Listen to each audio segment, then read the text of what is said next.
يلا نعمل شوية جمبري وكابوريا عظمة. هتاكلي صوابعك وراهم بجد. الأكلة دي تحفة جدا، كلها فسفور، هتنوري بعد الأكل. ازيكم حبايبي؟ عاملين ايه؟ يا رب دايما تكونوا بخير. هنعمل النهارده حبايبي كده مع بعض جمبري وكابوريا. بصوا حبايب قلبي، اول حاجه خالص اول ما جبنا الجمبري ده، طبعا انا غسلته كده ايه شطفه بسيطه كده تحت الميه الجاريه كده على طول. وبعد كده يا جماعه لازم ننضفه من اللي هو الكيس الرملي، خلاص، اللي هي سلسله الظهر بتاعته. لازم نشيلها زي ما بوريكم كده، معايا خله بشيل بيها ايه سلسله الرمله، شايفين في ايدي عامله ازاي؟ لازم اجيب الجمبريايه وعلى طول في ظهرها كده، اول فتحه بعد الراس بتاعتها ندخل الخله ونسحبها كده بالراحه. هوريها لكم دلوقتي. زي ما انتم شايفين هنا بوريكم هنا الراس، اول فتحه على طول بعد الراس بدخل كده الخله وبشد ايه سلسله ظهر. لازم يا جماعه نشيله كويس جدا، لان طبعا انت لو سبتيه بعد ما الجمبري بيستوي وبتاكليه ممكن تلاقيه فيه رمل، فبتحسي كده تحت اسنانك في حاجه فيها رمله. فطبعا لازم تشيلي سلسله الرمل دي، مهمه جدا انك تشيليها. هننضف برضو الكابوريا، طبعا الكابوريا بتتنضف زي ما بوريكم. اللي انا كنت بلعب بيها زي ما بوريكم هنا، الكابوريا دي كرة. مش نوتي، ما لقيتش نوتي الصراحه، النوتي طبعا بتبقى افضل بكتير. خلاص يا جماعه، اهم حاجه وانتوا بتشتروا الكابوريا لازم تبقى ايه تقيله كده في ايديكي وحلوه، لان التقيله دي بتبقى معناها فيها لحم كتير.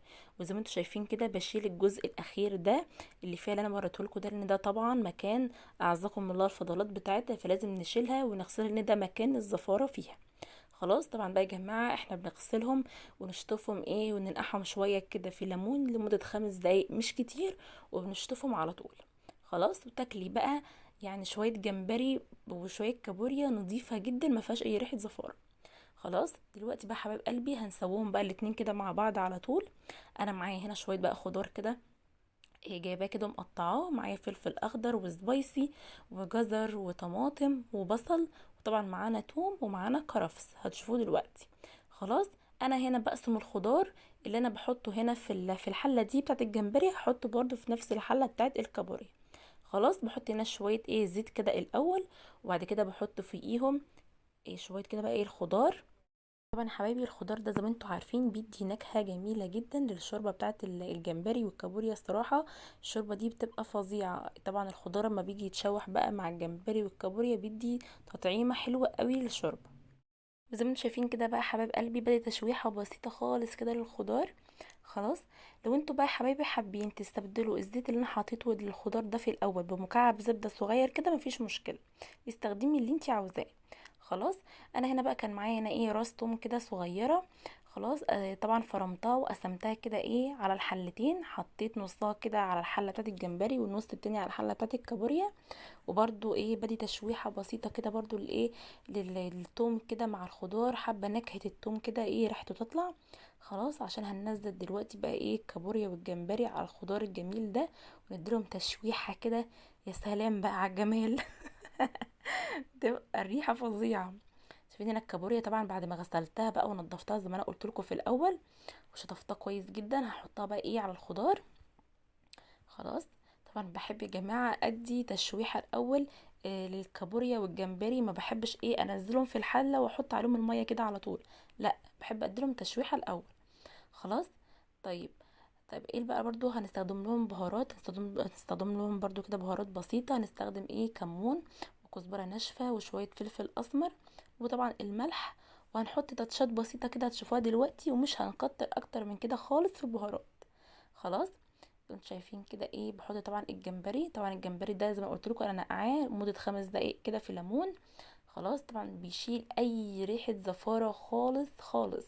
طبعا الجمبري يعني مش من الحاجات الزفره قوي يعني، بس طبعا لازم نديله ايه شطفه كده ونبقى ايه عشان واحنا بناكل نبقى مطمنين كويس جدا.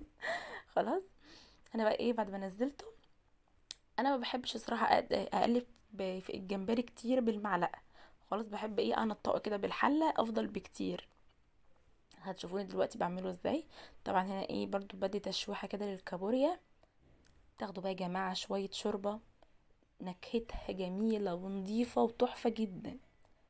انا معايا هنا بقى حلوين، معانا هنا ايه شويه كرفس كده. طبعا انتوا عارفين الكرفس جميل جدا في الاسماك، وخصوصا طبعا لو بتعملي بقى شوربه جمبري وكابوريا بيبقى فظيع. ومعانا هنا كمان شرايح كده ليمون، انا مقطعه كده ليمونتين، حطيت ليمونه متقطعه كده على الكابوريا وزيها كده على الجمبري. طبعا مش عندك كرفس او مش متاح عندك، ممكن تستبدليه بكزبره ايه ناشفه كام عود كده ممكن تقطعي عليهم.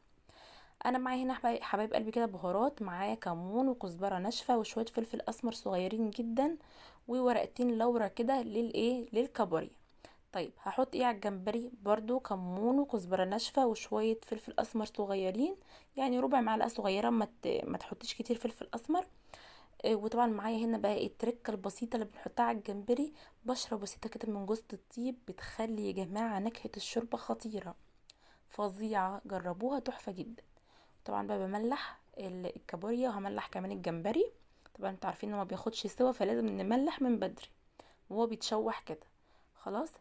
عندك بقى ايه حابه تستخدمي؟ طب زي ما انا قلت لك اي نوع بهارات تانية كده للجمبري، مثلا شويه بهارات سمك مفيش مشكله، ولكن الصراحه انا مكتفيه على البهارات دي، مكفيه وموفيه الصراحه، حلوه قوي وكفايه جدا. خلاص. عشان هنا بقى اوريكم هنا الجمبري والكابوريا بعد ما تشوحوا تحفه جدا. هنا بقى ايه هنزود لهم الميه على طول. خلاص. عندك بقى شويه هريسه شطه ممكن تحطي، ولكن طبعا انا حاطه فلفل سبايسي، فمش عايزه الموضوع يبقى حراق بزياده. طب انتوا شايفين كده حطيت كوبايه ميه واحده بس للكابوريا، انا مش عايزه ميه كتير. كل يا جماعه ما بتقللوا الميه في الكابوريا او الجمبري بتاخدوا شوربه مركزه وطعمها اجمل بمراحل. اوعي تكتري الميه، يعني انا حطيت على كيلو الجمبري كوبايتين اتنين ميه فقط، وحطيت على الكابوريا عشان مش معايا كتير، هما 6 كابوريات بس، حطيت لهم كوبايه ميه واحده. انا مش عايزه ميه كتير، كل ما تخففي الميه كل ما تلاقي طعم الشوربه مركز اكتر وطعمه احلى بكتير. خلاص. بس وطبعا بقى بغطيهم يستووا 5 دقايق بس وبس، وتقومي قافله النار. طبعا الجمبري ما بياخدش سوا اكتر من كده، وهو ولا الكابوريا. ما تزوديش النار عليه وتسيبيه على النار كتير علشان ما يشدش معاكي. خلاص. انتوا شايفين كده كان هنا بقى ايه الكابوريا والجمبري استووا، هنغرفهم بقى. شايفين كده؟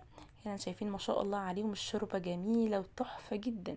جربوها يا جماعه تعجبكم جدا جدا جدا. كده الفيديو خلص يا حلوين، متنسوش اللايك والاشتراك في القناه والكومنت الجميل بتاعكم اللي بيشجعني. مع السلامه.